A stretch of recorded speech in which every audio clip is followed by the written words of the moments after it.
Yaser Saeed's violent crimes against his own family were so barbaric that they landed him a place on the FBI's most wanted list. And this video explores the dark depths of his actions and what followed. Chasing the American dream, his concerning behaviour began almost as soon as he landed in the United States. But as time passed by and his attitude remained unchecked, his arrogance would lead to some truly haunting actions, spanning far beyond murder. In the aftermath, Yaser found himself as a fugitive on the run, with members of his family supporting him behind the scenes. But what did Yaser Abdel Saeed do to get here? How long did he remain hidden for, and how did he do it? Religion is a very personal decision to make, and we are all free to choose who and what we follow. But when your beliefs start to negatively impact or even hurt those around you, where is the line drawn between religious expression and outright abuse? Good morning, good afternoon, or good evening, folks. My name is Adrian, and welcome back to Coffeehouse Crime. Today we're looking at the case of Yaser Abdel Saeed. And it has to be said again that this case is so gnarly, it put him on the FBI's most wanted list. Before we begin though, and just to let you know that I post true crime and strange cases here weekly, so if that sounds like your kind of thing, please consider subscribing to the channel. And now, with that said, please grab yourself a coffee, pull up a seat and get ready for the deep dive. This is the case of Yaser Abdel Saeed.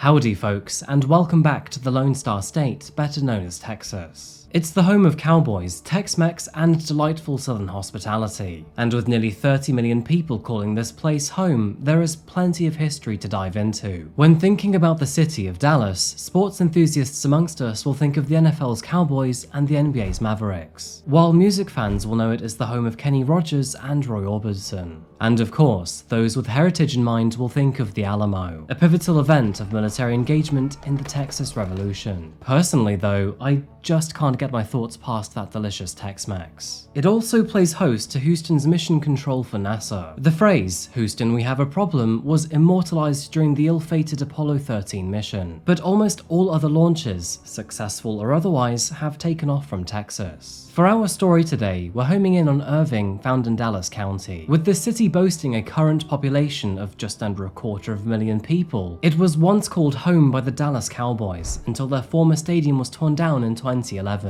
Irving remains a popular place for newly established immigrants, and sports a community more diverse than the rest of the state. It is currently one of the fastest growing cities, and also generates a very healthy economy. And one of those families living in the suburbs of Irving were the Saeeds.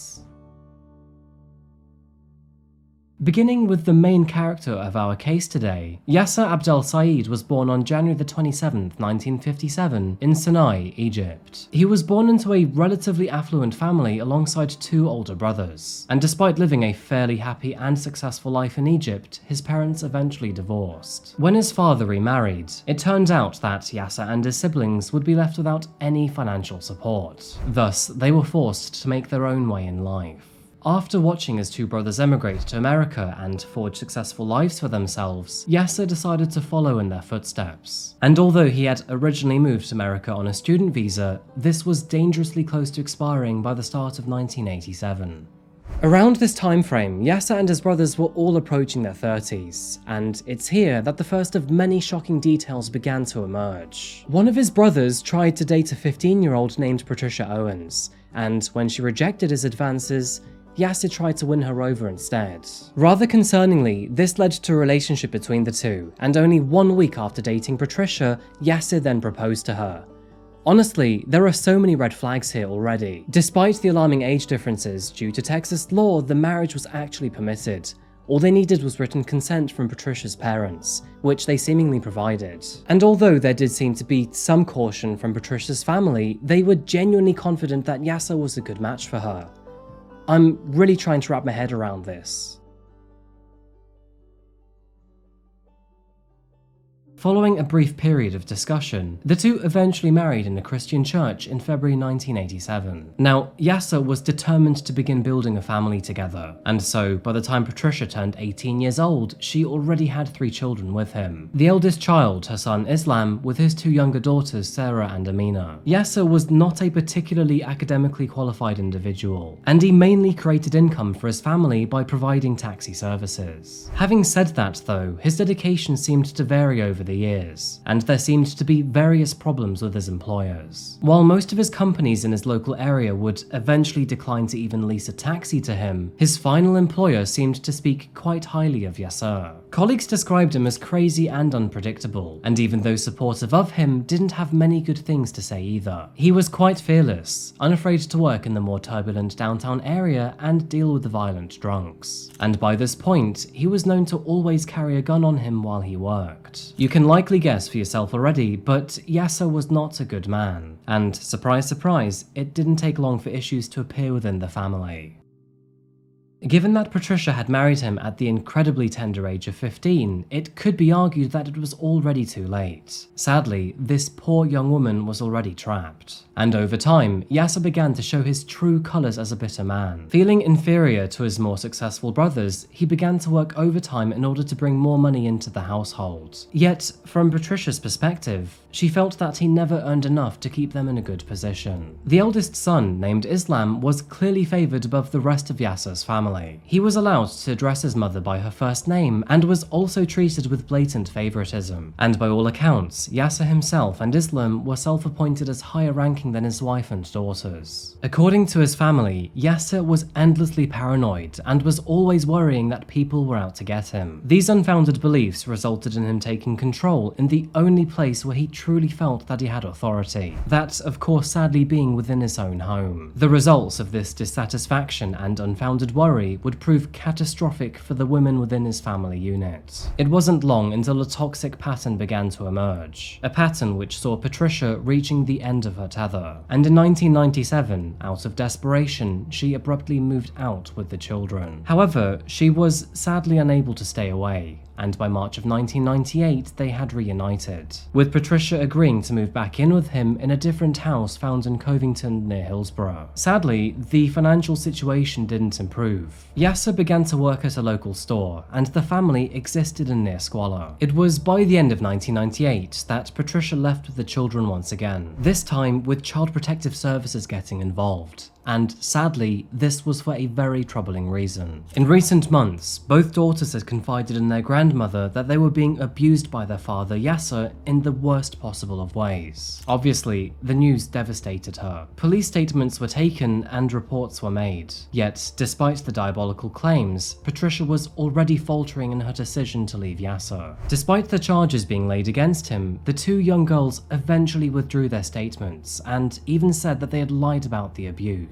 Personally, I find this very hard to believe. I think that both daughters probably faced intense pressure or even threats to retract their claims against their father. But by the beginning of the following year, Yaser no longer had any pending charges against him. And just like that, Patricia returned with open arms and the children in tow. Shortly after this, another disturbing behavior in Yaser had become noticeable. He had begun to obsessively monitor his wife and daughters both in and out of the house. Shortly after, they began to work at a convenience store. It's here that he began to stalk them outside in his car, keeping a watchful eye on what they were doing and even getting angry when they smiled at strangers. She can see us from inside, right? No. Huh? No. She smiled to the customers.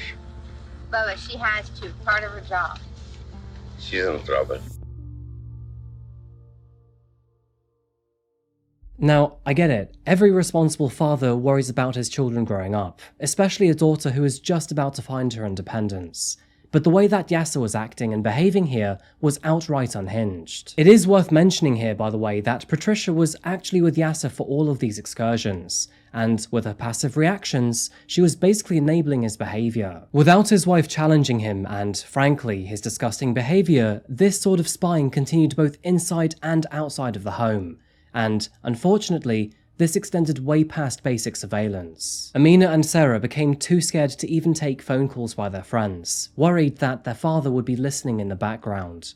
He was always there, lurking, just waiting for them to slip up. In his mind, Yaser was becoming very unhappy with both Amina and Sarah. His daughters were becoming too westernized for his liking, and often associated with other American boys. Which literally just makes sense in my mind. You did decide to raise your family in America, mate. It was during this time of over-monitoring that Amina had fallen in love with a local boy named Joseph Marino. During the year of 2004, the two had met through taekwondo classes, and although their friendship blossomed into teenage romance, they had to be very careful with Yaser around. The lovers learned to regulate and censor their text messages to prevent him from getting angry, and it was generally understood that Amina's father was always listening and watching. Amina began to write personal emails and poetry during this time, detailing just how unhappy she was with her life at home. She had grown to be increasingly fearful of her father, with one email sent to her history teacher spelling out this quite bluntly. That email reading, "He will without any drama or doubt kill us."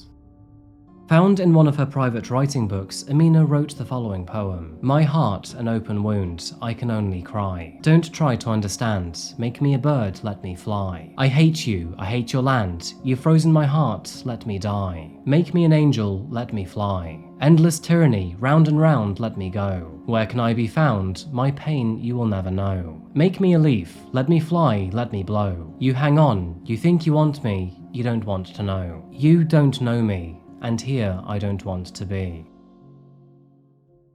Speaking of warning signs and red flags, classmates often asked about the various marks and bruises left on both of the girls' arms. All in the meanwhile, the pair made no secret of the fact that they were from their father, and yet still, shockingly, nothing was done about this. In typical teenage fashion, Amina and Joseph had plans to run away and get married. This was despite the mutual understanding that they would always be in danger from Yaser and his so-called contacts in the underworld. Aside from the intense surveillance in and out of the home, Yaser also started refusing to work unless the girls were either asleep or being watched and monitored by their brother Islam. In very stark contrast, he had full trust in his son and none in his daughters. I find this part crazy, but he even tampered with Amina's car, replacing the airbag, you know, that famously critical safety feature, with a recording device so he could monitor everything that was being said. This was typical behavior of Yaser, by the way. Not only was he controlling enough to remove any and all privacy from his daughters, but he was also reckless and stupid enough to remove their safety too. Unbeknownst to Amina at the time, but her father had already chosen a husband for her in Egypt. And although this is typical for an arranged marriage, this is not something that westernized young women are used to. No surprise, but she rejected the proposal outright, which did nothing but further frustrate her father. You see, Yaser would have received a sizable dowry from the groom, a payment from the family for her hand in marriage, and he was planning on using the money to better finance himself for the next several years. Her objections meant that this financial arrangement had essentially vanished right in front of Yaser's face,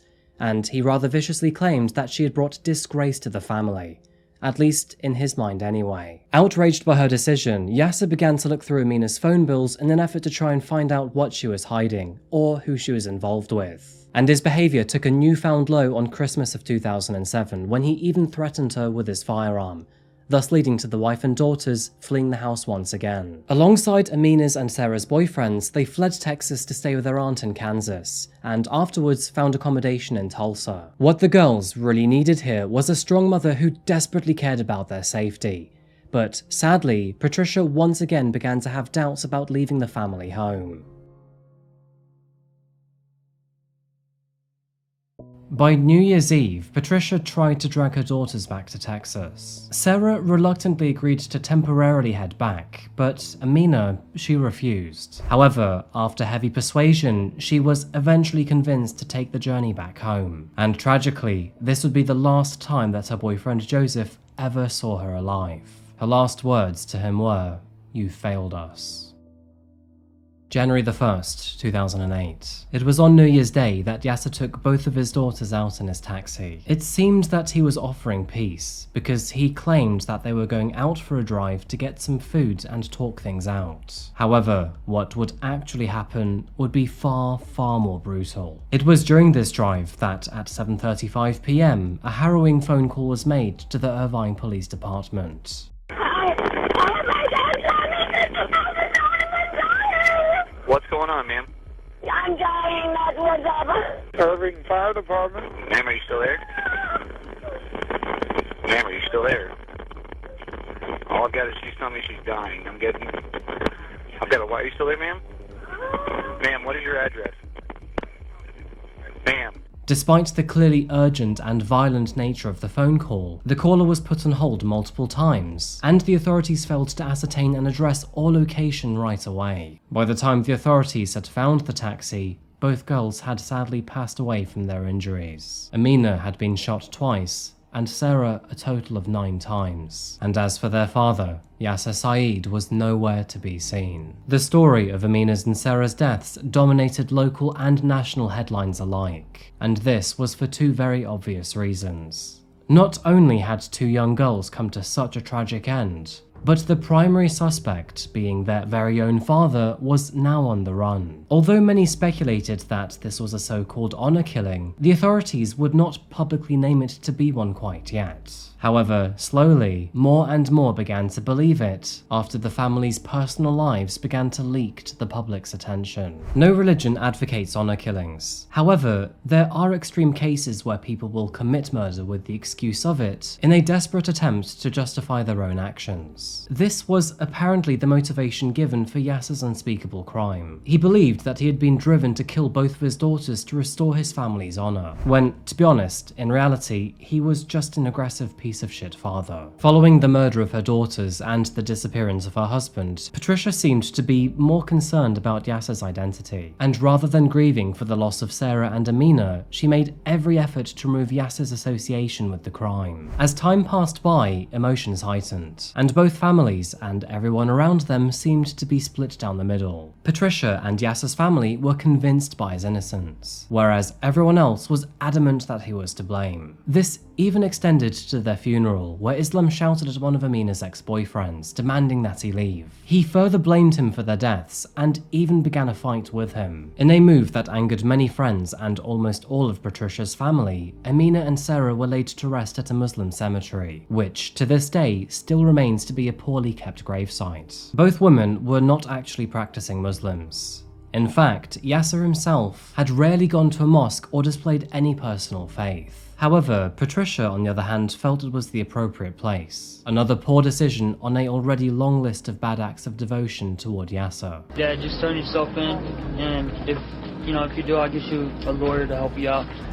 Maybe they won't put you on death row, but you can sit in prison and think about what you've done. In the immediate aftermath, Yaser seemed to disappear into thin air, and despite friends and family being interviewed by the police, no one came forward with any information or evidence. What is rather strange is that Yaser managed to fire a total of 11 shots in a very busy part of Irvine without being noticed during or even after, which makes it almost impossible to evade without any sort of help or support. And although he may have had a pair of clean clothes on him, he likely needed someone to pick him up, considering his daughters were dead inside his own vehicle. But without any information on his whereabouts, the case eventually went cold, and the FBI had to consider that perhaps he had fled the country back to Egypt. With this in mind, Yaser Abdel Saeed was officially placed on the FBI's most wanted list, where he would remain for several more years. And trust me, many people wanted him caught, or even worse. Despite this, nobody actually knew what happened to Yaser. It was speculated that his brother Yassine picked him up near the crime scene. However, with no evidence, no charges were ever pressed. Yaser's son travelled to Egypt shortly after the murders, where he then descended into an angered frenzy. The deluded man sent dozens of derogatory emails to Patricia's family during this time frame, always reiterating the same overall message: that his sisters died because of their own behaviour. Although Islam's visit back to Egypt increased the speculation that Yaser had fled the country, it turns out that he was actually a lot closer than they had thought. The truth is, Yaser never even left Texas. He was actually staying in an apartment owned by his brothers, and for 9 years, even after he was put on the FBI's most wanted list, he lived undetected and without raising any suspicion whatsoever. Now, this is completely ridiculous if you ask me. The properties must have somehow been connected to Yaser's brothers' names in one way or another, and it seems entirely absurd that the FBI were not able to follow some sort of paper trail here. Anyway, it was in August of 2017 that a maintenance worker was carrying out repairs repairs on an air conditioning unit within the same block of apartments. It was in that moment that, with the help of the FBI's most wanted list, that he spotted a man that looked like Yaser. He immediately reported the sightings to the authorities, but by the time that the search warrant was issued, Yaser had conveniently vanished. However, what agents did find left behind was rather interesting. Directly under the balcony of the second floor apartment lay a bush, and inside that bush, agents found a pair of glasses and dozens of cigarette butts. Now, although Islam had connections to the apartment, he was known to not be a smoker, but his father certainly was. Forensic agents were able to demonstrate a novel technique known as kinship DNA analysis, and through this method, they were able to prove that these glasses did in fact belong to Yaser. After 9 long years of being on the run, they finally had proof that he was still in the country. Now, Yaser's case remained relatively quiet after this, but 3 years later, in 2020, one final and crucial breakthrough would occur. Various reports had come through to authorities to suggest that maybe he was holed up in a small house in Justin, Texas. And although they were not entirely sure, various local reports had suggested their sightings to special agents. The house was in a rural and isolated part of Justin, and if Yaser really was in there, he was well hidden from any prying eyes. After setting up a surveillance team around the property, agents eventually noticed Islam and Yasin enter the house with food, before eventually leaving with bin bags. And then, later on that night, they saw the shadow of a third man moving around the inside of the house. The discovery stirred enough suspicion to execute a warrant, and FBI agents prepared to raid the property. And on August the 26th, 2020, they stormed in to finally find Yaser hiding inside. At long last, after more than 12 years on the run, he had finally been found. The man was arrested immediately, with Islam and Yasin arrested shortly afterwards.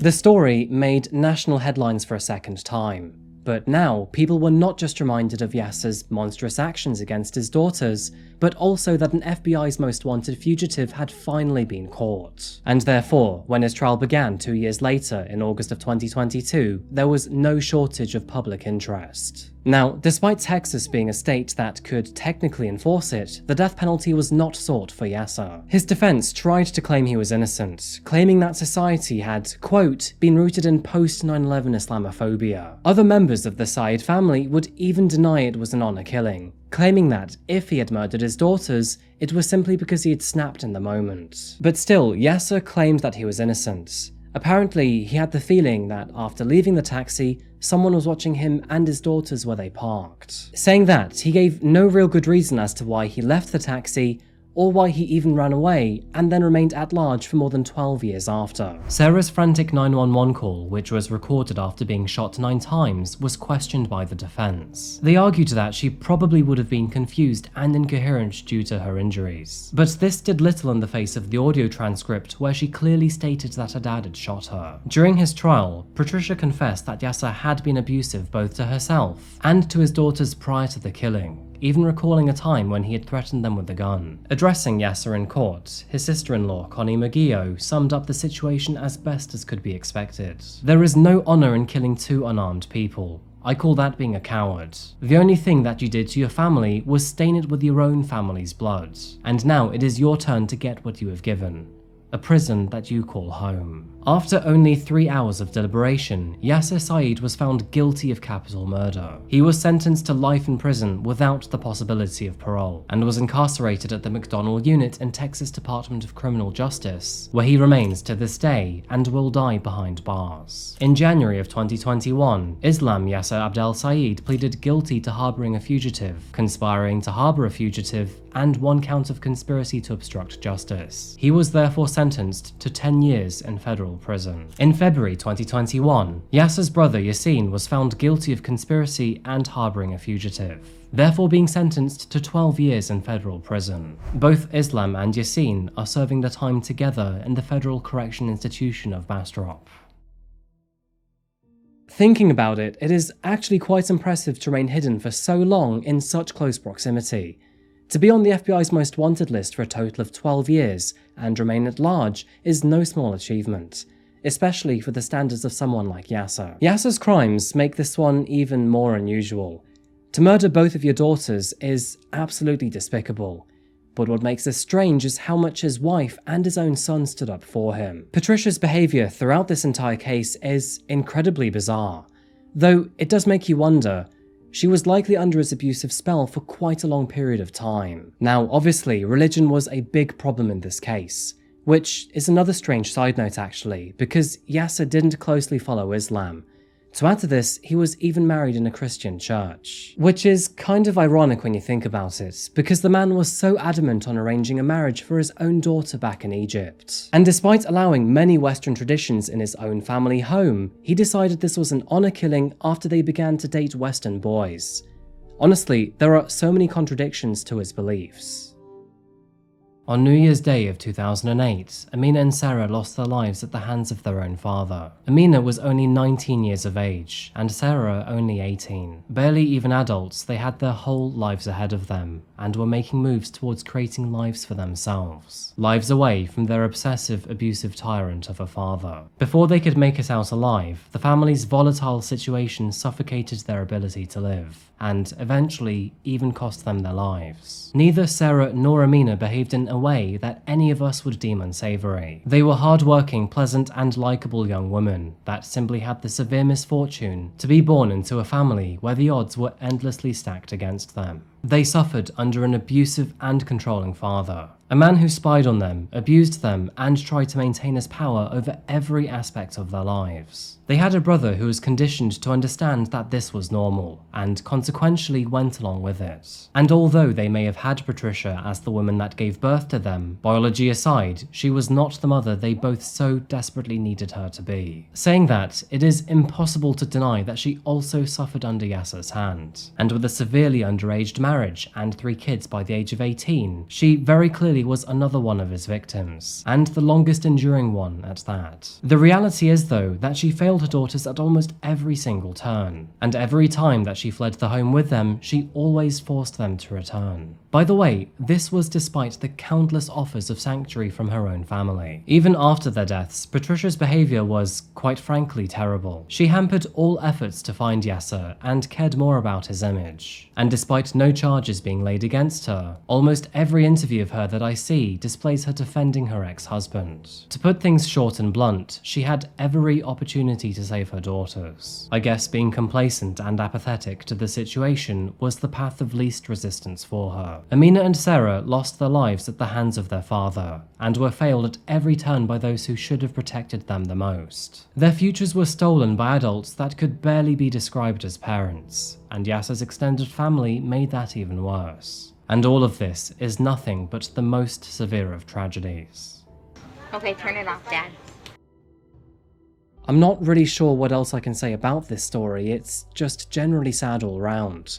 And even those left behind are not entirely innocent either. As always, I'd love to know what you think about this story, but given the nature of this case, I do hope that you're gentle to one another. Anyway folks, I think I'm gonna wrap this one up. So, as always, thank you so much for being here, I really do appreciate it. If you'd like to support the channel, get early access to my videos, get extra merchandise, and much more, then please check out my Patreon. If you'd like to follow me on social media, learn more about coffee, or discover new true crime cases, then please check out my Instagram, Twitter, Facebook, or even Threads. Anyway folks, that is it for me today. I'll see you again very soon for another video.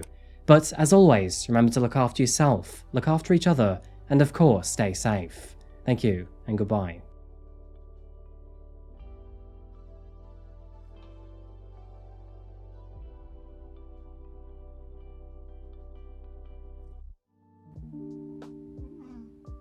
Another appearance for the Coffeehouse crime crew. Anything to say?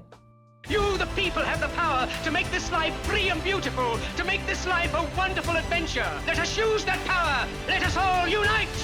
Absolutely nothing.